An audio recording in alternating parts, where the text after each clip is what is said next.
Nous avons vécu une grandiose année 2020 et le moment est maintenant venu de nous pencher sur ce que nous réserve 2021, ses perspectives économiques et plus particulièrement ce que l'on peut entrevoir pour le marché de l'immobilier. Pour nous éclairer, nous avons aujourd'hui la chance d'avoir Véronique Goossens qui depuis mars 2019 est la Chief Economist de la banque Belfius. Après des études en sciences politiques et sociales à Anvers et en communication à Gand, elle a travaillé dans le journalisme audiovisuel pendant au moins 25 ans, dont 15 ans chez Canal Z, la télévision business flamande. Et c'est donc un profil de communicant que Marc Rézière, le CEO de Belfius, a consciemment recruté en tant qu'économiste en chef. L'idée est de mieux valoriser les études économiques de Belfius et de faire davantage entendre la voix de la banque dans la société. Et le but de Véronique Goossens, je la cite, c'est que le grand public soit plus conscient des enjeux économiques, que le Belge moyen comprenne mieux comment l'économie fonctionne et comment il peut avoir lui-même un impact sur la société et sur son futur. Et là, c'est une conception qui rejoint magnifiquement la mission du Forum financier. Sans être économiste, Ferguson s'est toutefois passionné d'économie. Je l'ai vu, je l'ai entendu une fois affirmer qu'elle a autant de plaisir à lire un rapport de la Banque nationale qu'à lire un roman. La Banque nationale, d'ailleurs, elle la connaît mieux que personne.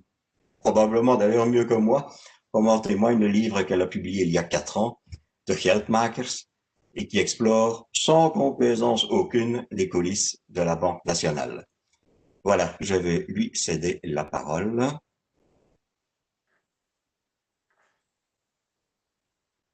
Merci Jean-Luc.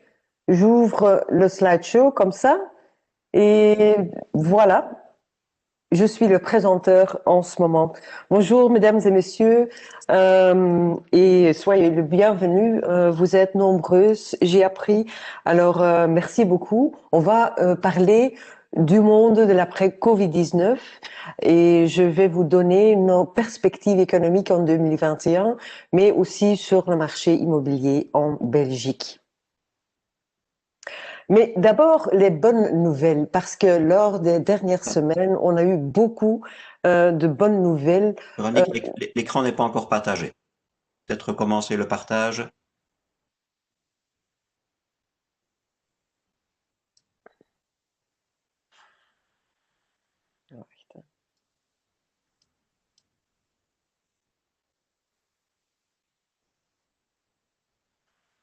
Maintenant, Ça commence. Oui, voilà. Maintenant en full je screen. m'excuse. Voilà, voilà, voilà. Pas de problème. Oui, je dois m'adapter aussi à la situation des webinaires, une réalité de cette année-ci, bien sûr, mais dans différentes formes. On a des webinaires sur Zoom, WebEx, Teams. Parfois, on fait des webinaires live chez Belfius. Voilà, et cet outil-là, ici, est neuf pour moi aussi. Voilà, je vais vous parler du monde de l'après-Covid-19, mais d'abord les bonnes nouvelles parce que lors des dernières semaines, on a vu un optimisme assez spectaculaire à cause des nouvelles des vaccins. Les vaccins contre le Covid-19 deviennent vraiment une réalité pour l'année prochaine. Avec une efficacité de plus de 90%, c'est vraiment quelque chose inattendu. Alors, c'est une réalité vraiment optimiste. En ce qui concerne les élections américaines, on a vu que Biden est le président suivant. Et c'est une bonne nouvelle. Pourquoi? Parce qu'il veut rétablir la multilatéralité, ce qui est très, très bien pour le commerce mondial qui a chuté, on l'a vu pendant les années qui sont derrière nous, à cause de la politique de Trump vis-à-vis de la Chine. Et maintenant, on aura une relation beaucoup plus détente avec l'Union européenne, une approche assez différente que vis-à-vis de la Chine par rapport à la politique de Trump. Là, il y a encore des problèmes et Biden sera très sévère avec la Chine, mais le style sera beaucoup plus, euh, je dirais, avec une politesse et avec la collaboration de l'Union européenne.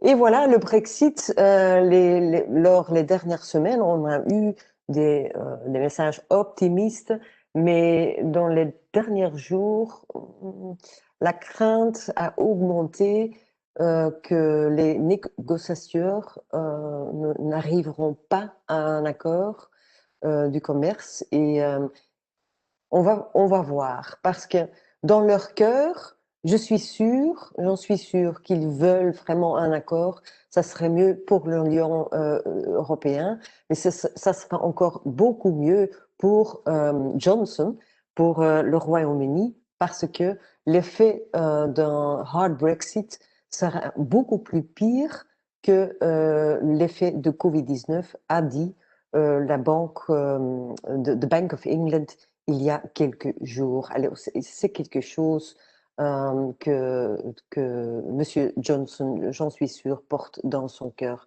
en ce moment. Alors, les dernières semaines ont été marquées par l'optimisme après une année particulièrement difficile, et on le voit ici sur les marchés financiers, les actions augmentent, mais aussi la situation sur les crédits des entreprises a détendu les derniers jours. Ça veut dire que tout le monde attend une année beaucoup plus mieux que l'année qu'on va terminer maintenant.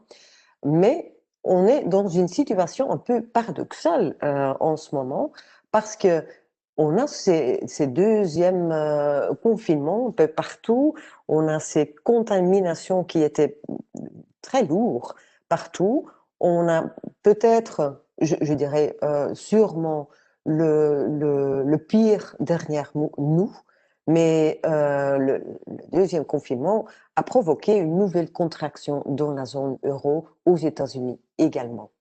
Moins lourd que le confinement, parce que le confinement maintenant est moins sévère, les entreprises se sont adaptées et oui, la situation est différente, les confinements sont beaucoup plus ciblés, sont différents partout et moins sévères. Mais la contraction de ce trimestre va hypothéquer la reprise de 2021 à cause des effets de base économique dans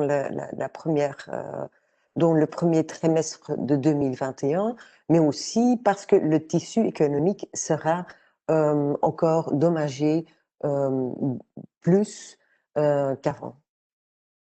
Ce qu'on observe ici est que la croissance économique était très forte au troisième trimestre, et ça donne la capacité de rebondir après un confinement, ce qui est très optimiste à voir.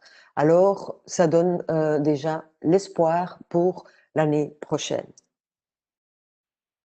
Alors, si on voit les indicateurs de confiance, un second fléchissement limité, boosté par les nouvelles de vaccins, il y a des grandes différences entre les différents secteurs.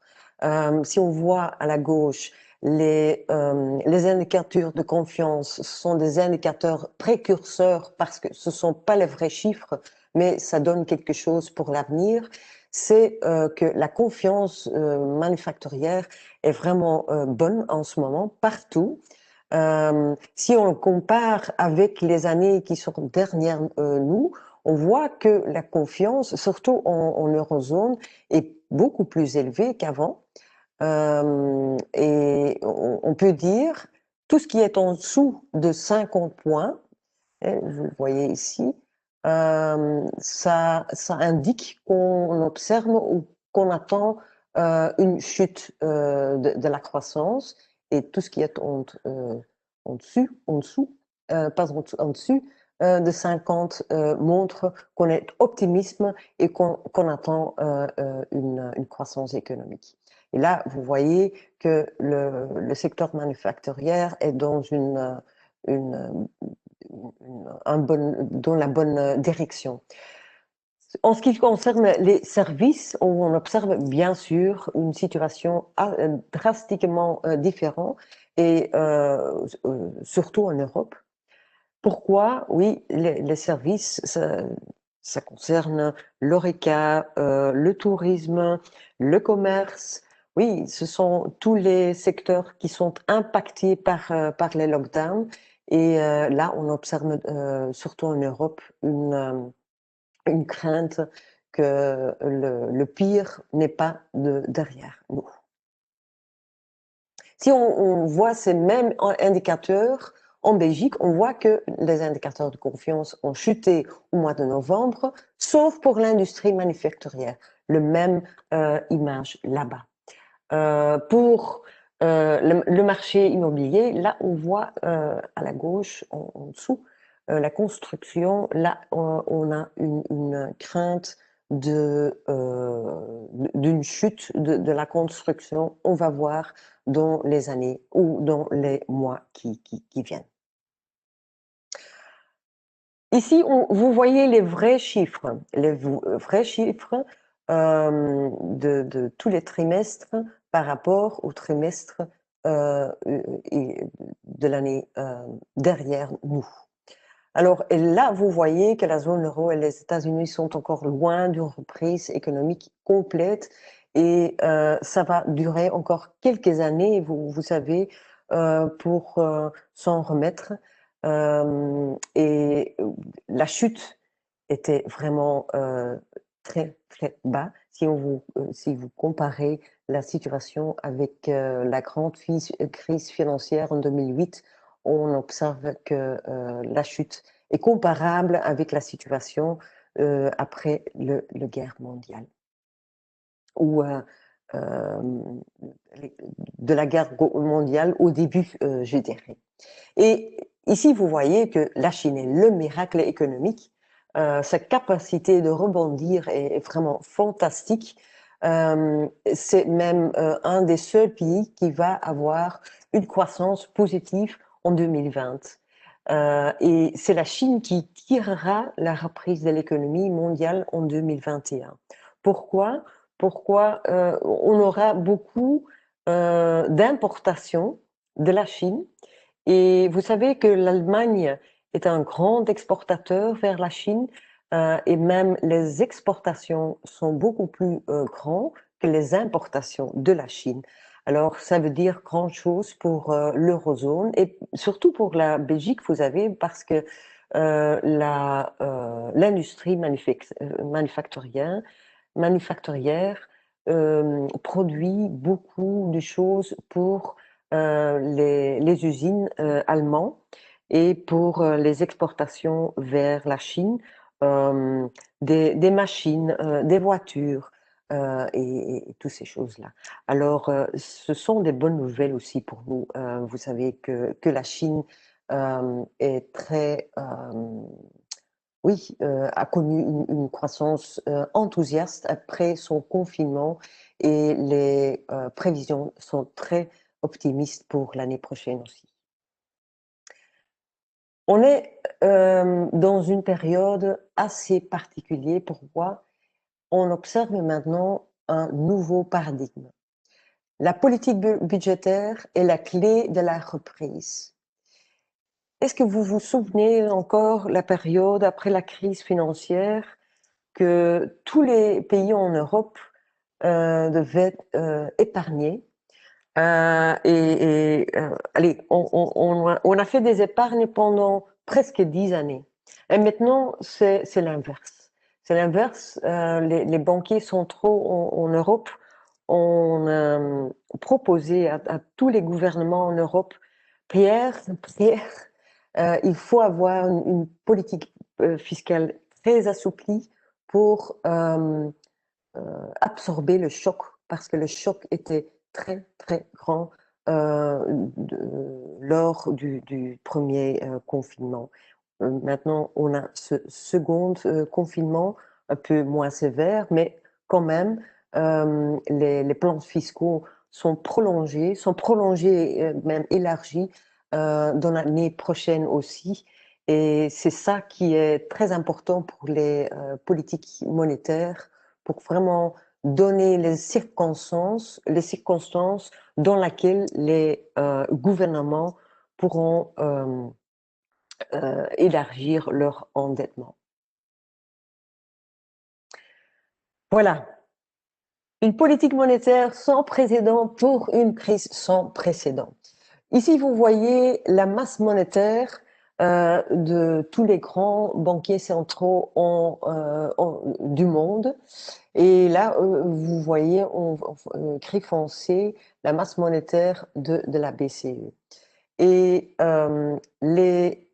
la gestion, les actions qui ont été prises cette année-ci, si vous les comparez avec l'action qui était mise en œuvre en 2008-2009, vous voyez directement que la dimension de cette gestion est beaucoup plus large, beaucoup plus impressionnante qu'on l'a vécu en 2008-2009.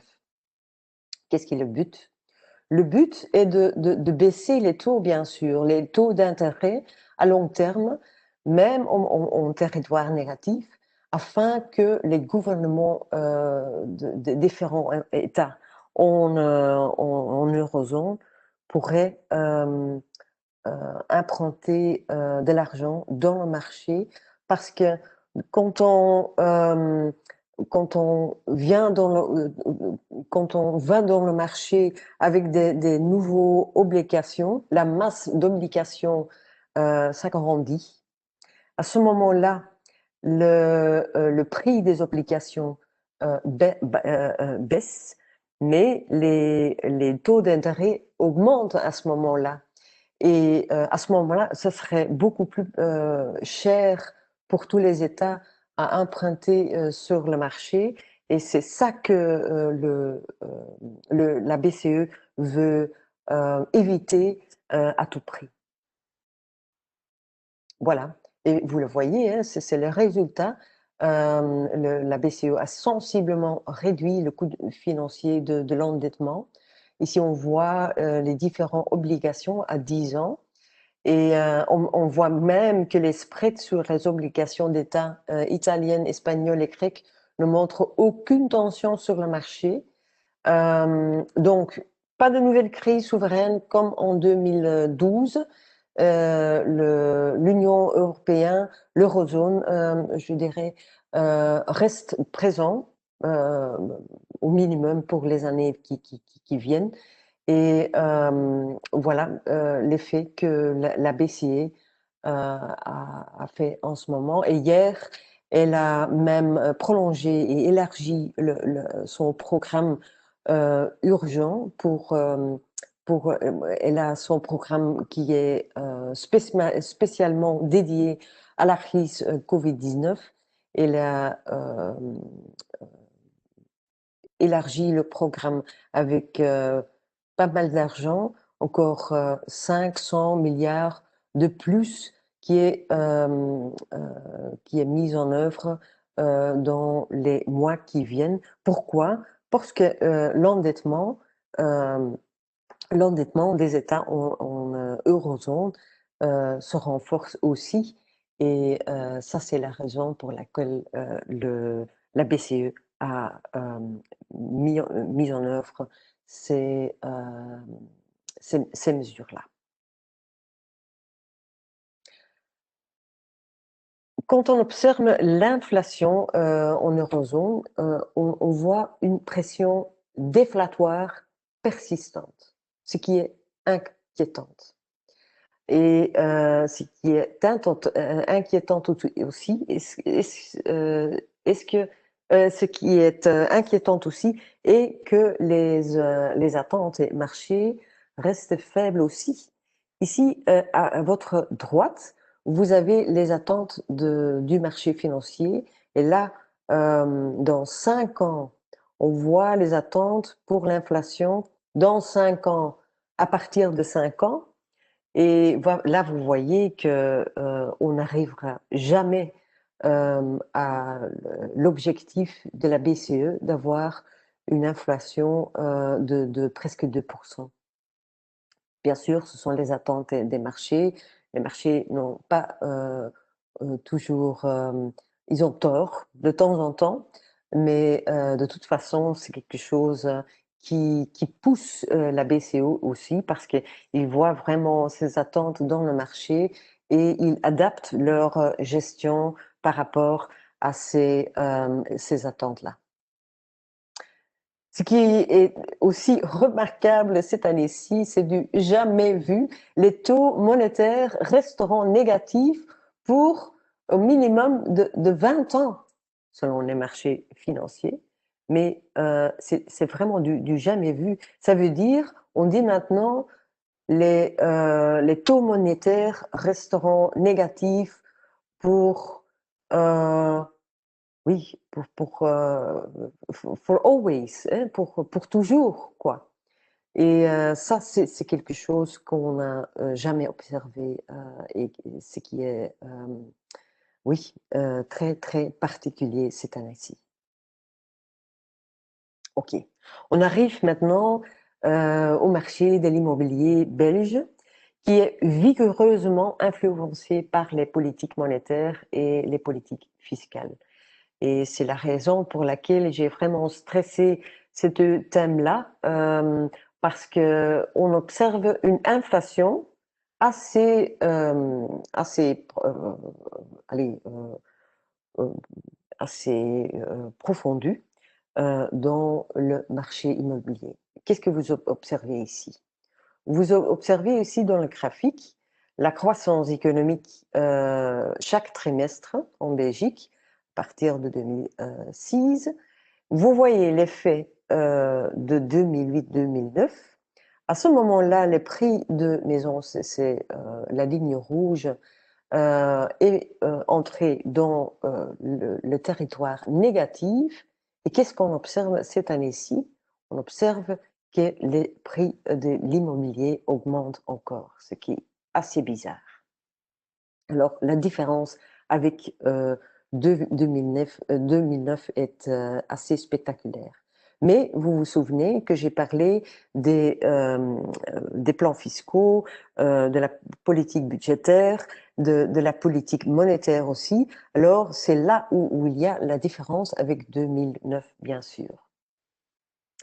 Et les plans fiscaux, les politiques monétaires, les politiques budgétaires ont été vraiment un soutien pour l'impact négatif de la récession sur les revenus des ménages.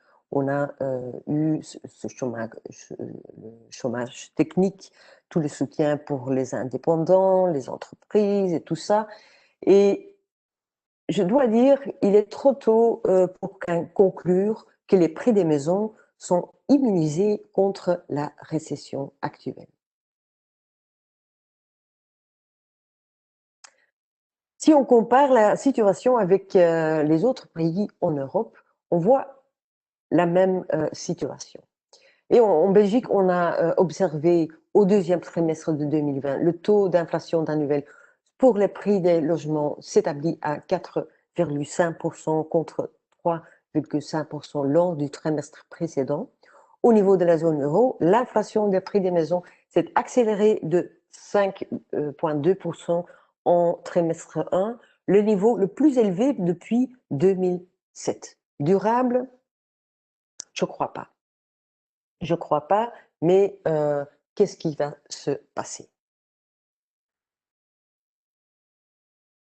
Que disent d'abord parce que maintenant, jusqu'à présent, on a les chiffres des 2 premiers trimestres, mais il y a les chiffres du baromètre des notaires belges, qui sont un précurseur de la situation en Belgique, mais pas les vrais chiffres.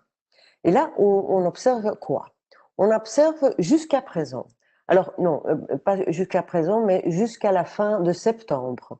On a eu une activité immobilière qui était un peu plus bas que la même période en 2019, mais en même temps, on a vu que le prix des maisons a augmenté avec presque 5%.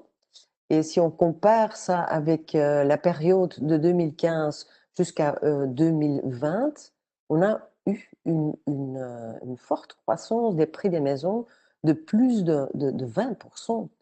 Alors, est-ce que c'est durable? Quit, on va voir. Mais on observe ce même tendance pour les appartements et le prix moyen d'un appartement a même agrandi avec 6,7% dans les 9 premiers mois de, de l'année. En Wallonie, le même tendance, l'activité immobilière est restée présente. Alors là, on n'observe pas beaucoup de changements, mais si on voit les chiffres de l'augmentation des prix, là, la situation est très comparable avec la situation en Belgique. Les prix des maisons ont connu une augmentation remarquable. C'est la conclusion. Mais qu'est-ce qu'on voit maintenant sur la situation du taux de chômage? Le taux de chômage est resté relativement faible et ça explique bien sûr aussi la croissance des prix des maisons, l'activité qui est restée présente. Mais les dernières informations que j'ai là-dessus est l'activité à partir du mois de novembre, octobre, novembre, mais ici déjà quelques semaines en décembre, l'activité a vraiment baissé. Et on voit en ce moment que le taux de chômage reste relativement faible, mais cuite avec après les mesures gouvernementales. Parce que le taux de chômage et surtout la crainte des consommateurs d'une croissance du taux de chômage va influencer l'activité sur le marché immobilier et va influencer l'activité ou les prix des maisons. Et bien sûr, si les mesures gouvernementales vont se terminer, on aura aussi, et on va l'observer dans les premiers mois, je crois, en eurozone, en Belgique, qu'il y aura beaucoup plus de faillites parce que jusqu'à présent, on a encore les moratoires, on a encore toutes les mesures pour les indépendants, mais on sait qu'il y a en Belgique beaucoup d'entreprises zombies. Ce sont des entreprises qui ne sont pas saines. Et on va voir que beaucoup d'entreprises vont se trouver dans des situations assez difficiles dans les mois qui viennent. L'hiver sera encore très dur, non seulement pour les entreprises et surtout les entreprises petites, mais aussi pour les consommateurs parce qu'ils ont crainte pour leur emploi et ils ont crainte pour leur futur. Et là, vous le voyez, hein, la confiance du consommateur reste historiquement bas. On a eu une augmentation au mois de novembre, mais est-ce qu'on va rester dans ce niveau? De toute façon, le taux de confiance reste historiquement très bas. Alors, c'est un point d'attention. C'est un point d'attention aussi pour l'économie en totalité, en globalité, parce que la consommation privée en Belgique est bien pour 50% du PIB. Alors, c'est assez important que le confiance du consommateur va s'améliorer pour notre économie. La plupart du temps, c'est d'abord la confiance qui recule, suivi par l'activité immobilière, et ce n'est qu'après que l'on voit l'effet sur les prix de l'immobilier. Alors maintenant, on observe que l'activité tombe, l'activité se détériore, et c'est après qu'on voit l'effet sur le marché immobilier. Pourquoi les prix de l'immobilier ont-ils continué à augmenter ces dernières années, un peu partout? Oui, la plupart des Belges, mais aussi les Européens, ont une brique dans le ventre. Euh, c'est une réalité qu'on connaît ici et qui n'est pas si présent aux États-Unis, par exemple. Bien sûr, les taux d'intérêt ont été très bas partout dans les années passées, mais nous avons aussi constaté un intérêt très accru des investisseurs, je dirais pour le buy to let, pour avoir un revenu locatif. Dans les années qui sont derrière nous, vous savez, dans la masse des crédits hypothécaires, 20% étaient pour les investisseurs, buy to let. Alors, c'est un montant assez élevé. Qu'est-ce qu'on attend pour la construction? Ici, vous voyez les chiffres jusqu'à juin. Ce sont les chiffres qui sont sortis jusqu'à présent. On n'a pas de vue sur l'activité en ce moment, mais on voit que la construction est encore en bonne santé, mais l'activité est assez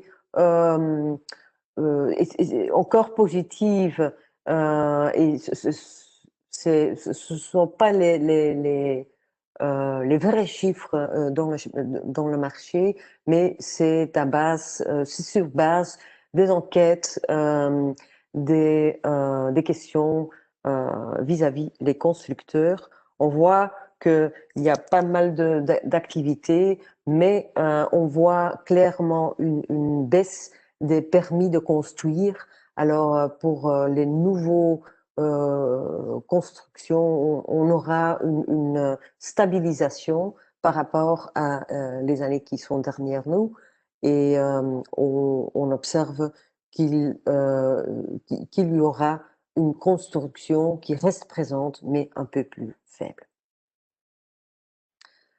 Ce qui reste favorable, bien sûr, est l'environnement des taux, hein.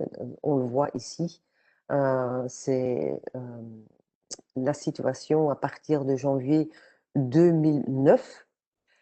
Et la combinaison d'une croissance relativement faible du PIB et d'une inflation basse dans la zone euro maintient les taux à court terme et à long terme à des niveaux très bas à cause de la gestion de la BCO, mais c'est aussi quelque chose qui est causé par ce stagnation séculaire qui est un trend qui est encore très présent, et aussi maintenant, mais en ce moment, on voit surtout l'effet de Covid-19, de Covid-19, bien sûr, mais dans les années qui viennent, la stagnation séculaire sera une réalité euh, euh,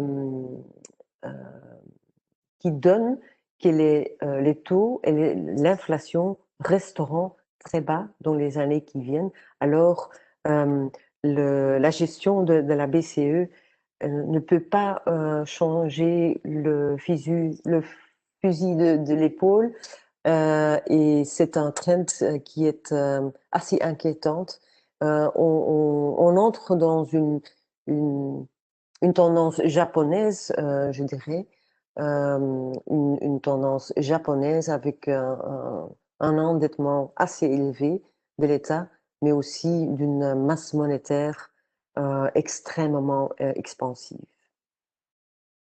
Vous voyez aussi en dessous que le taux moyen pour un crédit hypothécaire est pour une durée de plus de 10 ans est passé en juin pour la première fois sous la barre de 1,50%, ce qui est remarquable aussi.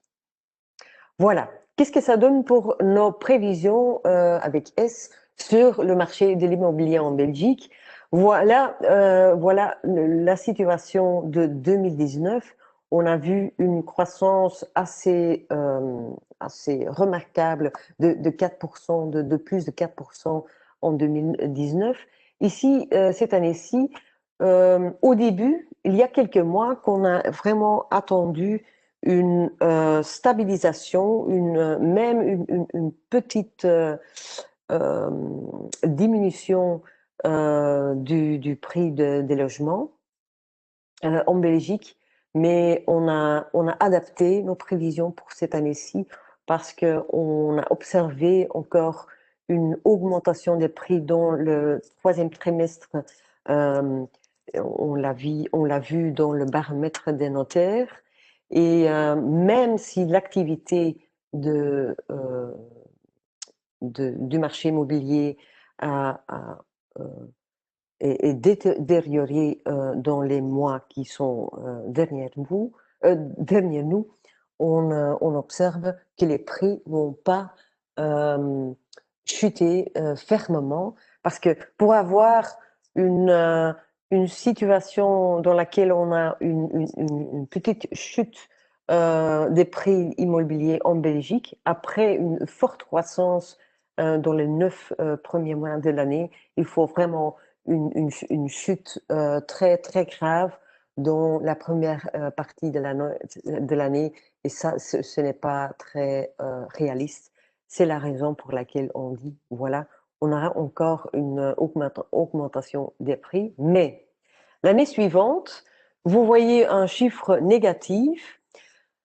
Oui, c'est un chiffre négatif, mais vous savez, c'est encore un chiffre qui est très, très petit en termes de négativité, et on voit que la confiance du consommateur, le chômage qui sera encore...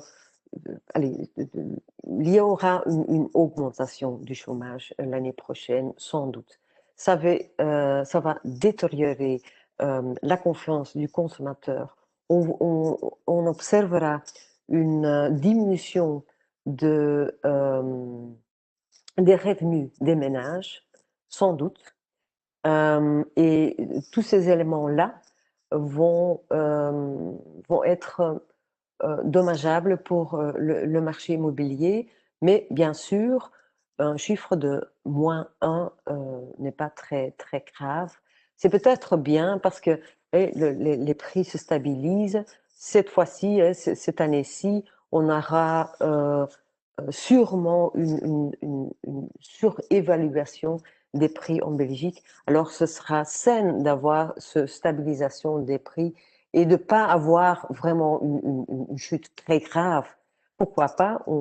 Parce on observe encore la faiblesse des taux, la demande des investisseurs et les mesures gouvernementales visant à atténuer la perte de revenus. En ce qui se concerne les prévisions de croissance, pour la Belgique, on attend une chute de la croissance économique en 2020 de 8%, un peu plus qu'en zone euro. Le UK sera fortement blessé par le Covid-19. En US, c'est beaucoup moins sévère qu'en eurozone. Là, on a certainement vu que la situation n'était pas si grave. Les mesures de confinement n'étaient pas si sévères qu'en eurozone. Et on voit aussi que l'industrie manufacturière est restée beaucoup plus présente dans cette région-là. Et la Chine, voilà, une croissance positive pour 2020. Qu'est-ce que ça donne pour l'année prochaine? Pour la Belgique, au début, nous étions beaucoup plus optimistes, avec une croissance de presque 6% pour l'année prochaine, mais à cause du deuxième vague qu'on a vécu et qui on vit encore en Belgique, les effets des bases vont jouer dans la première partie de l'année prochaine. Aussi, peut-être beaucoup plus de faillites en Belgique parce que la situation s'est aggravée pour beaucoup de petites entreprises. Et c'est la raison pour laquelle on a diminué les chiffres, qui est pas mal du tout non plus, mais euh, c'est très important à savoir que la situation ou la perte qu'on a vécue cette année-ci, on ne le récupérera pas l'année prochaine, moins, même pas l'année après. En Eurozone, la même situation et aux États-Unis, un rebondissement beaucoup plus faible parce que là, on a euh, le système ou les plans fiscaux qui seront les plans fiscaux qui seront beaucoup plus enthousiastes que prévu auparavant. Biden, le président Biden va établir un plan fiscal qui est bien et qui est vraiment nécessaire, mais auparavant, le plan était beaucoup plus important et on ne peut pas voir ça malheureusement dans les années qui viennent là-bas. Vous pouvez aussi savoir que l'effet des vaccins on va le voir jusqu'à ou à partir de la deuxième partie de l'année. Alors la première partie de l'année sera encore marquée par la confiance qui est qui est pas sur le niveau qu'auparavant. Euh, Encore des faillites, encore un taux de chômage qui sera présent. Et vous savez aussi que le chômage est is a lagging indicator. Ça veut dire que on voit que le chômage augmentera toujours après la situation le pire dans une économie. Alors, on va voir ces diminutions ou l'augmentation du chômage après la situation le pire pour l'économie en Belgique. Voilà. Pas un V, pas un W, mais c'est quoi ça? On a pas mal de noms pour les graphiques tels que celui-là, mais voilà, vous voyez clairement que ça va durer encore beaucoup de temps pour vraiment s'en remettre après la crise Covid-19.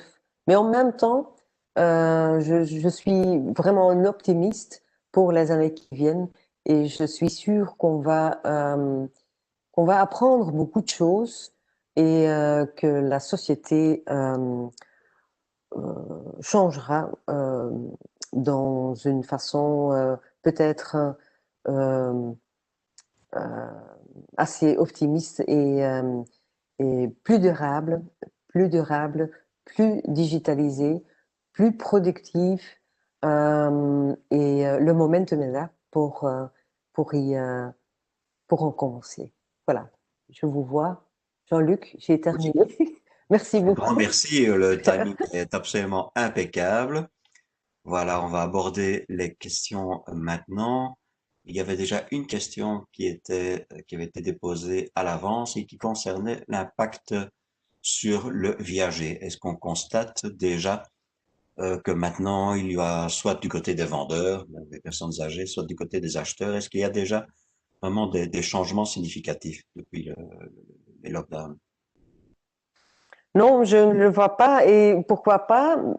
Les, les crédits hypothécaires sont super bon marché, alors je ne vois pas la raison pour laquelle le viager doit être plus prononcé en ce moment. Et surtout pas en Wallonie, parce que là, le vieillissement est beaucoup moins prononcé qu'en Flandre. Alors non, je ne vois pas pourquoi il y aura ou il y aurait une augmentation ou une tendance d'augmentation là-bas. D'accord. Alors, les questions qui ont été posées, je vois que les François nous demande si les réformes des limites de crédit qui ont été prises début 2020 ont un effet positif sur le ralentissement.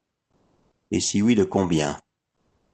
Je ne sais pas, c'est sur le ralentissement économique. Wacht, hè, vous pouvez le reposer, s'il vous plaît? Le ralentissement, le, Oui, la question le, n'est pas très clairement formulée, donc c'est pas facile. non, Mais quelle limitation, quelle limitation exactement? on Je ne parle de comprends pas. restrictions notamment sur les quotités au pays. Ah, sur les quotités du crédit Ouais, hypothécaire? ouais, je Ah oui. présume que c'est de ça qu'il parle, oui. Ah oui, oui, ok, oui, ok. Euh, oui, euh, et surtout pour les investisseurs. Alors, je crois il y aura encore, et, en raison de l'incertitude économique, on observera encore une intérêt des investisseurs dans les mois qui viennent, dans l'année qui vient. Mais en même temps, les mesures qui ont été prises sur les quotités du crédit hypothécaire sont beaucoup plus, sont plus sévères, et surtout pour les investisseurs.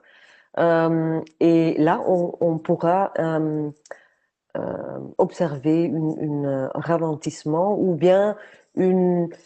Allez, c'est toujours le but de la Banque nationale de Belgique, qui est bien, hein, qui est très bien pour le marché immobilier, pour avoir pas euh, allez, de overdrijvingen, Exagération.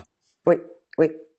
Et c'est la gestion qu'on a observée les années qui sont derrière nous, et on peut toujours dire oui, oui, mais la gestion de la BNB et toutes les mesures macroprudentielles n'ont pas aidé.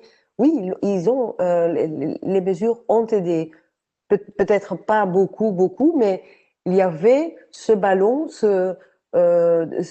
des prix de maison, et il gonfle, il gonfle, il gonfle, mais de temps en temps, les mesures de la BNB font que le ballon euh, devient un peu plus petit.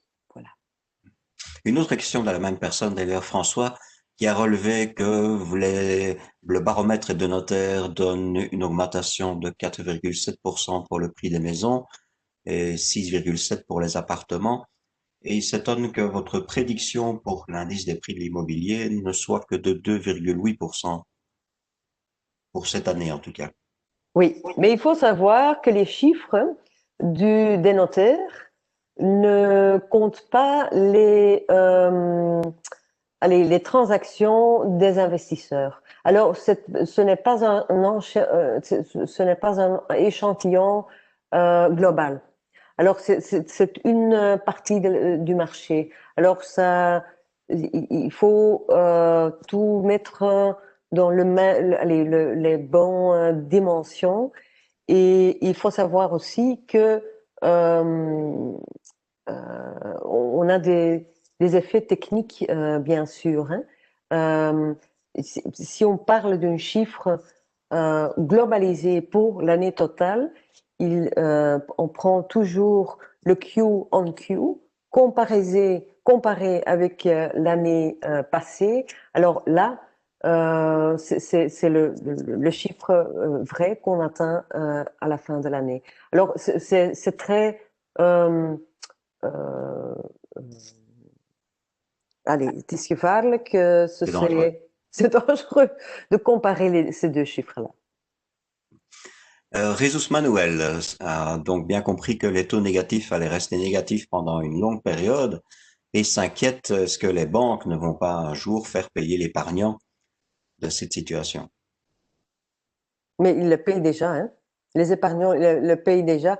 Alors, ça serait vraiment bien si vous avez de l'épargne à côté et si vous avez, bien sûr, on a toujours besoin de l'épargne à côté, hein. Moi, j'y l'ai aussi pour des grands dangers ou des grandes choses qui peuvent se passer dans la vie. Mais il y a pas mal de gens qui ont beaucoup d'épargne à côté.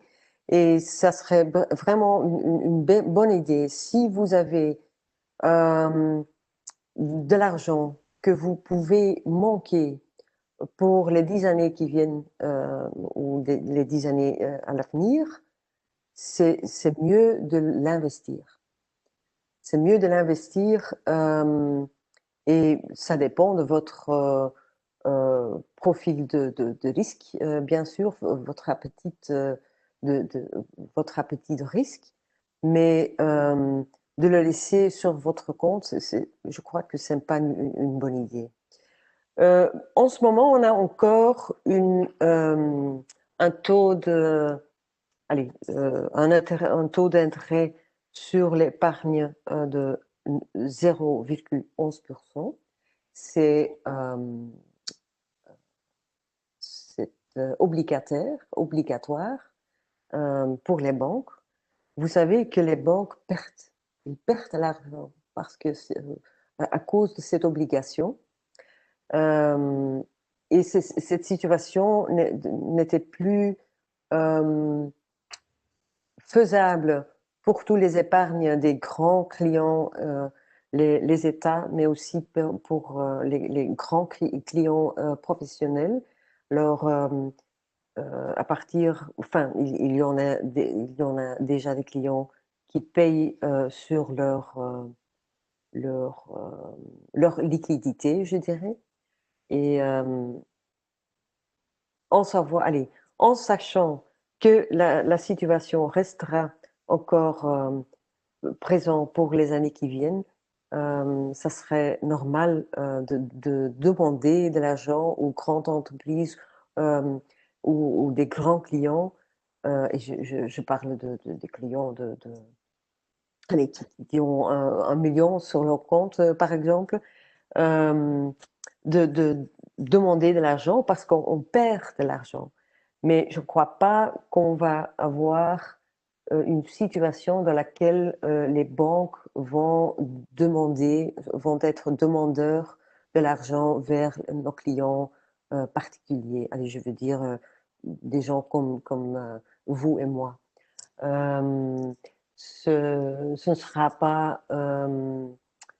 Allez, je crois que, allez, d'un côté, je ne crois pas que le gouvernement belge va, va installer quelque chose que cela, et je ne crois pas que les banques sont demandeurs d'une mesure telle que celui-là. D'accord. Il y a beaucoup de questions, ça va être difficile de traiter tout le monde. J'en vois une très ponctuelle de Marc, non, de Julien, pardon, qui dit, est-ce que l'appartement neuf a une chambre? Est-ce que cela restera une valeur sûre? Avec balcon et terrasse, peut-être.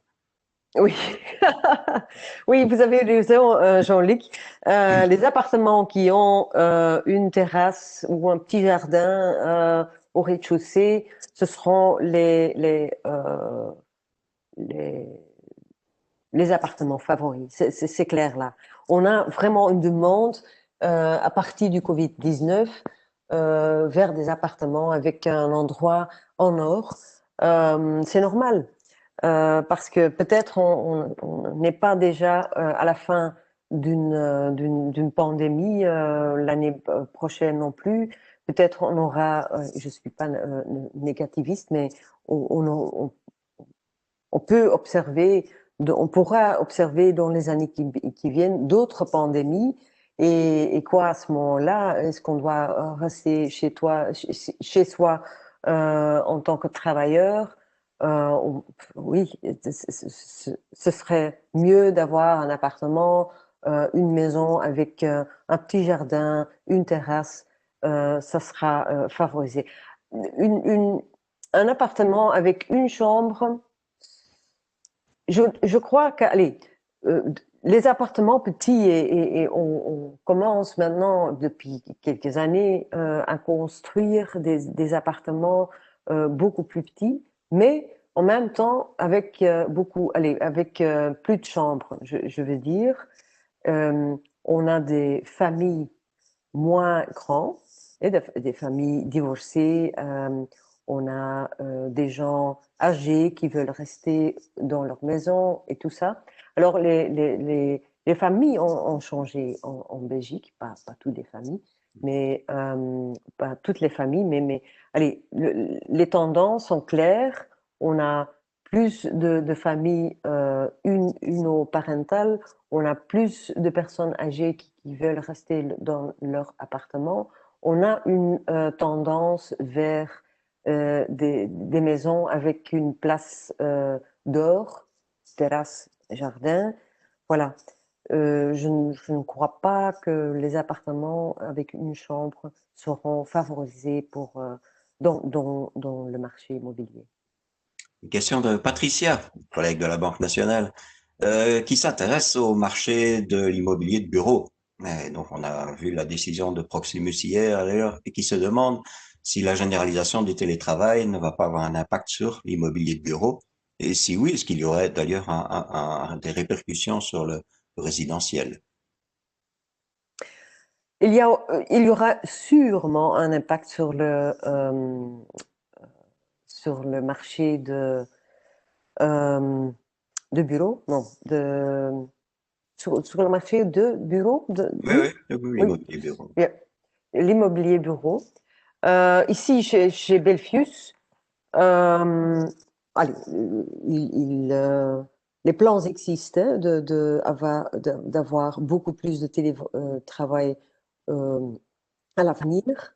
On l'observe maintenant chez Proximus, mais d'autres entreprises jouent avec cette possibilité aussi. Je crois aussi la Banque nationale de Belgique, pourquoi pas? Oui, C'était dans le journal déjà, non? Est-ce que... tout à Oui, fait, tout à oui, fait. oui. Alors voilà, on voit que des grandes entreprises, des grandes institutions en Belgique ont déjà élaboré leur plan du télétravail, du système de organiser leurs choses. Alors, qu'est-ce que ça veut dire pour le marché d'immobilier résidentiel? C'est très important parce que si on a une perte dans ce marché-là, l'attention des investisseurs va se diriger vers le marché résidentiel, c'est clair. Et le marché résidentiel reste présent en Belgique parce qu'on a cette augmentation des personnes âgées, de life expectancy. Hein, Espérance de vie. oui, on a cet effet des,